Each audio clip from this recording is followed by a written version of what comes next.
So it's day 151 of President Trump's 4 to 6 week war in Iran. With the war expanding geographically, what are President Trump's options for the future? Well, this week, President Zelenskyy and Prime Minister Netanyahu are in Washington, ostensibly for the funeral of Senator Lindsey Graham. Now, Lindsey Graham was a keen supporter of Ukraine over some period. He's conducted 10 visits to Ukraine, and he passed away shortly after returning from his most recent visit. He's widely credited with increasing sanctions on Russia as part of that process.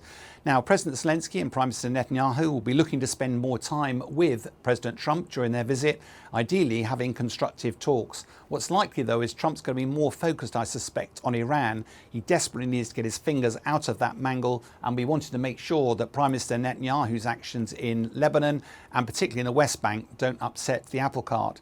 It is interesting, though, that Trump's relationship with Zelenskyy has not always been great. But what is interesting, Zelenskyy will be trying to focus on the fact that Russia has been providing considerable support to Iran in the war, not only weapons, but also intelligence support, because Iran has been very effective at striking US military targets across the region in Oman, UAE, Qatar, Bahrain, in Saudi Arabia, and even as far as Iraq. And a country like Iran wouldn't expect to conduct precision strikes against strategic targets on heavily defended US military bases, and that's a clear indication that Russia has been helping. What President Zelenskyy will be trying to demonstrate is that Russia is the common enemy, and therefore focus President Trump's actions accordingly. There's also widespread reports that the war in Ukraine and the war in Iran have been colliding after a series of strikes in the Caspian Sea. Reports that Ukraine has struck an Iranian vessel there. Now, Iran claims that one person was killed. Ukraine claims that the vessel was carrying arms and ammunition from Iran into Russia. The truth is, we'll probably never know. What we do know is there is a military trade agreement between Russia and Iran, largely stems from the start of the Ukraine war, when Russia was keen to secure Shahed drones from Iran and also ballistic missiles. But ever since the start of the war, Russia's defence industrial base has spun up. They're producing a lot more of these weapons themselves. Indeed, for the Shahed, the Russians have replaced the piston propeller with a small jet engine. It's also worth remembering that Iran for the last few months has seen its country devastated by bombing, as America's focused on not only the missile launchers, but the missile storage and also defence industrial base of Iran. So it's very likely that Iran will have very limited capacity to export any arms to Russia. The key here is one report of one vessel being attacked. We have to be very careful in the media before jumping to conclusions. Another good example of that is over the weekend, there was a report that a commercial vessel, oil-carrying vessel, had struck a mine in the southern route close to Oman. Now, this is the route that America provides escort for vessels trying to get through, and against the advice of the Iranians. Now, mines generally are pretty terminal for vessels. There are a number of different mines that can be used. It's moored mines that we believe that Iran has in the Strait of Hormuz.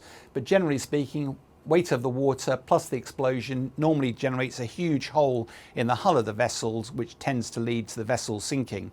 Now, if that vessel was carrying a lot of oil, that would lead to an ecological disaster in the region with a mass of oil on the surface of vast regions of the Persian Gulf. There's been no reports of that, so it doesn't look likely as if that was an outcome.